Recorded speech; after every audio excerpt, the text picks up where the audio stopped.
ఓం శాంతి. ఆదరణీయ రతన మోహిని దాది గారి మొదటి పుణ్యతిథి నిమిత్తం బాబా భోగ్ సందేశం మోహిని దీది ద్వారా తెలియపరిచారు. శాంతివన్లో అందరి ప్రేమభరితమైన జ్ఞాపకాలను స్వీకరిస్తూ ఈ ప్రత్యేకమైన రోజున ప్రత్యేక భోగ్ అర్పించడానికి బాబా నన్ను వతనంలోకి పిలిచారు. ఈరోజు వతనంలో కనిపించిన దృశ్యం అద్భుతంగా ఉంది. చాలా పెద్ద రాజభవనం ప్యాలెస్ కనిపించింది. అక్కడ చాలా సంతోషంగా వేడుకలు జరుగుతున్నట్లు అనిపించింది. బ్యాండ్ బాజాలు మోగుతూ ఉన్నాయి. నేను ఆలోచించిన ఇందులోకి వెళ్ళాలా లేదా ఏం చేయాలి అని. అప్పుడు బాబాని చూశాను. బాబా మెహల్ నుండి బయటకు వస్తూ మధ్యలో కొంచెం ఆగి వచ్చి నువ్వు కూడా రా అని పిలిచారు. నేను ముందుకు వెళ్ళాను. బాబా చాలా ప్రేమతో నన్ను దర్శించి కలిశారు.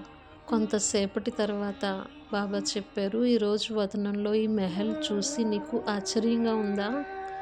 బాబా చెప్పారు, ఈ మెహల్లో ఒక రాజకుమారి ప్రిన్సెస్ జన్మించింది.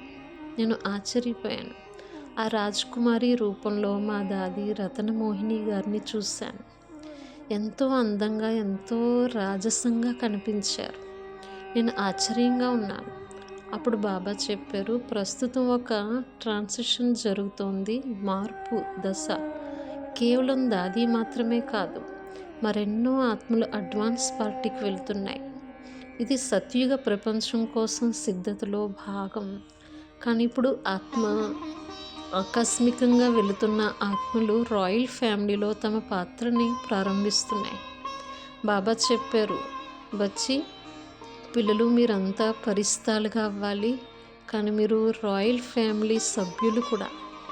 దాది రతన్ మోహిని గారి కొత్త పాత్ర ఇప్పుడు రాయల్ ఫ్యామిలీలో ప్రారంభమవుతుంది. ఇక్కడ ఒక కొత్త రహస్యం చెప్పారు. ఒకవైపు అడ్వాన్స్ పార్టీ, మరోవైపు రాయల్ ఫ్యామిలీ కూడా సిద్ధమవుతోంది. నేను బాబాని అడిగాను, దాదీని ఏ రూపంలో చూడాలి? బాబా అన్నారు, 2 రూపాల్లో కూడా చూడవచ్చు, రాజకుమారి రూపంలో కూడా, దాది రూపంలో కూడా. ఆ తర్వాత దృశ్యం ఇలా కనిపించింది. దాది బాబా పక్కన కూర్చున్నారు దాదీజీ. చుట్టూ అడ్వాన్స్ పార్టీ ఆత్మలు ఒక కొత్త ఆనందాన్ని జరుపుకుంటున్నారు. బాబా చెప్పారు, రాయల్టీ అంటే పవిత్రత, కోరిక లేని స్థితి, సంపూర్ణత. రాయల్టీ అనేది అంతర్గత సంస్కారాల రూపం. నేను అడిగాను, దాదీని అడ్వాన్స్ పార్టీగా పిలవమా? బాబా నవ్వుతూ, ఆమె కూడా అడ్వాన్స్ పార్టీలోనే ఉన్నారు అంటున్నారు. బాబా చెప్పారు, ఇప్పుడు మీరు చూస్తారు, ఈశ్వరీ కుటుంబంలో రాయల్టీ సంస్కారాలు ఎక్కువగా బయటపడతాయి. అందరూ తమలో రాయల్ సంస్కారాలని అభివృద్ధి చేసుకోవాలి. ప్రపంచంలో ఇది కావాలి అది కావాలి అనే కోరికలు ఉంటాయి, కానీ మీలో మేము సంపూర్ణమనే భావనే మాత్రమే ఉంటుంది. మీ ముఖంలో ప్రవర్తనలో రాయల్టీ కనిపించాలి. తర్వాత నేను లీలా బెహన్జీ గురించి కూడా చెప్పాను. బాబా ఆమెకి చాలా ప్రేమ ఇచ్చారు. దాదీతో కలిసి ఆమెని ఆలింగనం చేశారు. ఆమె చేసిన సేవని ప్రశంసించారు. తర్వాత ప్రపంచ సేవ గురించి మాట్లాడదాం. బాబా చెప్పారు, ప్రస్తుతం ప్రపంచ పరిస్థితిని బట్టి మీరు శాంతి కార్యక్రమాలు చేయాలి, ప్రపంచానికి శాంతి అనుభూతి ఇవ్వాలి, మీ వైబ్రేషన్స్ ప్రపంచమంతా వ్యాపింపచేయాలి. బాబా చెప్పారు, ఒకవైపు వినాశనం అగ్ని పెరుగుతుంది, మరోవైపు మీ యోగ అగ్ని కూడా వినాశం వేగంగా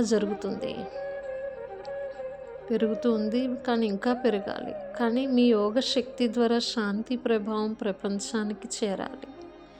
బాబా మళ్ళీ చెప్పారు, ఏ ప్లాన్ చేసినా అందులో ప్రపంచ శాంతి అనుభవం ఉండాలి. మీ సందేశం ప్రపంచానికి చేరాలి. తర్వాత వ్యక్తిగత జీవితం గురించి అడిగాను.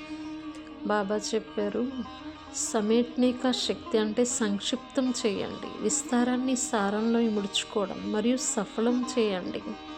అంటే మీ ఆలోచనలు సంకల్పాలు చెల్లాచెదురు కాకుండా సారవంతంగా ఉండాలి.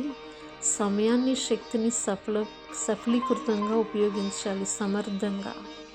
బాబా చెప్పారు, ఈ మధ్యకాలం ట్రాన్సిషన్ సమయం కాబట్టి మీరు ఆనందంగా ఉండాలి. కొంచెం పరివర్తన మార్పు దశ క్రియ నడుస్తుంది కాబట్టి అంతర్గతంగా గంభీరంగా ఉండాలి. గంభీరతలోనే బాబా మంచి ప్రేరణలు వస్తాయి. చివరిగా బాబా సందేశం: ఇప్పటి కాలంలో కేవలం ప్రేమ కాదు, లవ్లీన్ పూర్తి ప్రేమలో లీనమవడం కావాలి. దాది కూడా చెప్పారు, బాబా మిమ్మల్ని తన ఒడిలోకి తీసుకున్నట్లే నేను కూడా మీతోనే ఉన్నాను. దాది కూడా మాట్లాడారు, మీరు నన్ను ఎంతగా గుర్తు చేసుకుంటున్నారో నేను కూడా అంతే గుర్తు చేస్తున్నాను. ఇలా అందరికీ ప్రేమాభిమానాలను ఇచ్చి ఈ అనుభవం ముగిసింది. ఓం శాంతి.